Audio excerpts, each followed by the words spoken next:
Okay, so we're about to dive into this ancient letter. It was written by a man who famously buckled under pressure to a group of people who were on the verge of being completely crushed.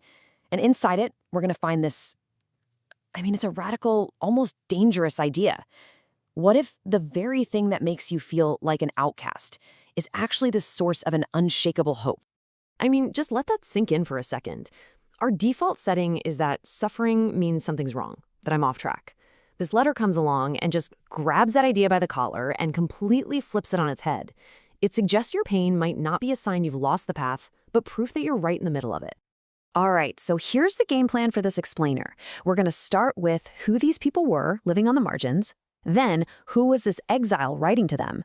From there, we'll unpack the radical new identity he offers them, we'll wrestle with the purpose of pain, and see how he tells them to live in a hostile world. And then we'll bring it all home to today.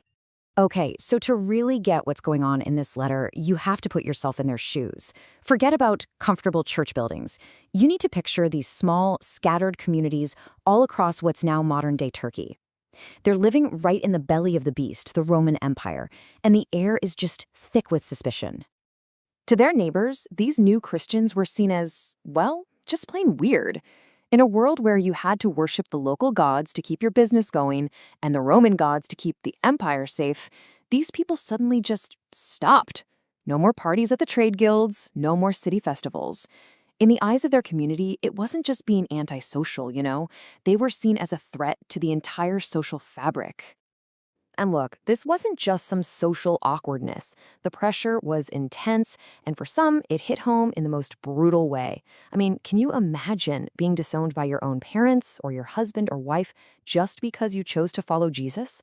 The cost was incredibly high. And all this time, simmering just beneath the surface, a huge storm was gathering. This letter probably lands around 64 AD. Right on the eve of Emperor Nero's infamous, brutal persecutions. The label Christian, a follower of an executed criminal from a backwater province, was literally about to become a death sentence. So who's the guy writing into this incredibly tense situation? The Apostle Peter. But don't picture some saint in a stained glass window. Peter's writing from Rome, the very heart of the empire, which he has the guts to call Babylon, the classic biblical symbol for a corrupt, arrogant superpower. He's an exile writing to other exiles. And trust me, this is a guy who knows exactly what it's like to be afraid. He started out as Simon, a simple fisherman. Jesus renamed him Cephas, the rock. But then, when the pressure was on, he just crumbled. He denied he even knew Jesus 3 times. So he's not writing from some high and mighty position. He's writing as someone who failed spectacularly and discovered a grace that was way bigger than his failure. Okay, and this is where Peter's genius just shines. He looks at their painful reality, feeling like outsiders, like weirdos, and he doesn't just pat them on the back. He does this kind of identity judo. He takes the labels the world has slapped on them, and he uses the momentum of those labels to flip their whole understanding of who they are. So check this out, because this is brilliant. Peter takes their actual legal status in the empire. Many of them were resident aliens. The Greek word is parakois, people living in a place without full citizenship rights. And Peter says, yeah, that's exactly what you are. But you're not just any foreigner. You're a parapidemos, a chosen sojourner. He completely reframes their powerlessness, turning it into this high divine calling. You're not outcasts. You're a royal priesthood. You're not homeless. You're living stones being built into God's very own temple. And all of this whole new identity, it's fueled by what he calls a living hope. The Greek here is zosan. And it doesn't mean, I hope so, like wishful thinking. It means a hope that is actively alive, that's breathing, that's growing.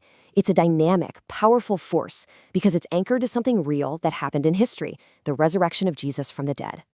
And here's the kicker. Their future is secure. Peter tells them they have an inheritance that is off Pharton. It's imperishable. It can't rust, it can't fade, it can't be seized by a crazy emperor or a hostile neighbor. Think about it. Everything in their world felt like it could fall apart at any moment, but their ultimate reality?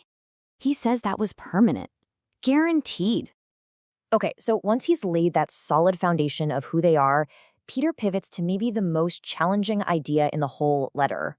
He argues that their suffering isn't just random, it's not meaningless. It might actually be a strange kind of gift. And he uses this incredible analogy to make his point. He says their trials are like a refiner's fire. See, fire doesn't destroy gold, it purifies it. It burns away all the junk and leaves the pure, valuable metal behind. What he's saying is, your hardships are doing that exact same thing to your faith, making it genuine, tested, and pure. Okay, but wait, this brings up a really, really tough question, right? Is Peter saying God is the one who's causing our pain? Is he the one lighting the match and throwing us in the fire? Well, Peter's a lot more nuanced than that. The way he writes it in the original Greek, it suggests these trials are things that happen to them. He's not saying God is directly inflicting the pain. But, and this is key, he is saying that a sovereign God can take all the hostility, all the injustice, all the mess of the world, and repurpose it. He uses it to burn away our false hopes and to dip in the one thing that will last, our faith. So, if your identity is secure and you have this new way of looking at suffering, how are you supposed to actually live? Like, what do you do when you're under fire? Peter's answer is super practical, but also deeply countercultural. He lays out this blueprint for spiritual warfare, and it looks nothing like you'd expect. He tells them to submit to the human authorities, to resist evil, not with more evil, but with good. They're supposed to follow the hippogrammon of Jesus. It literally means like a writing template, the pattern they're supposed to trace. And Jesus absorbed evil and loved his enemies. Their weird, upside-down way of life becomes their most powerful witness. And crucially, they have to realize that their real enemy isn't the Roman governor or their next-door neighbor, but the spiritual forces of evil. Okay, now, in this section, Peter drops this one passage that has had scholars scratching their heads for centuries, this bit about Jesus preaching to spirits in prison. People have debated who these spirits are forever. But here's the thing, the details are less important than the main point. The one thing his readers, who felt so powerless, absolutely needed to hear was this: Jesus is victorious. After his resurrection, he went and proclaimed his total authority over every single spiritual power. No force in the universe is outside of his reign. All right, so a 2,000-year-old letter written to exiles in the Roman Empire. Why does this matter to us now? Well, it turns out its message is more relevant than ever. This right here, this is the absolute core of the entire letter. In a culture that tells us to avoid pain and seek comfort at all costs, Peter comes along and says that for a follower of Jesus, suffering for doing good isn't a detour. It's part of the journey.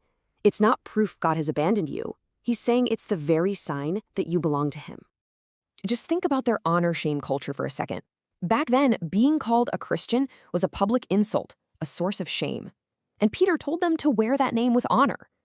Well, today, shame has gone global, right? Social media, cancel culture can make you a digital outcast overnight. Peter's message just cuts right through all that noise and asks a piercing question: which reputation do you really care about? And that brings us to this final, just incredibly profound idea. The Greek word for glory, doxa, can also mean reputation or opinion. Peter's whole point is that the world's opinion of you is fragile. It's fickle. But God's opinion of you, his doxa, the glory he gives you in Jesus, well, that's the one reputation that is absolutely permanent. It can't be canceled. So let's land the plane here. The world can build you up one day and tear you down the next. Your reputation, your status, your public image, it can all disappear in a flash. But according to this ancient letter, there's a deeper identity, a more lasting reality. So the question this letter leaves us with, the only one that really matters in the end, is this: who does God say you are?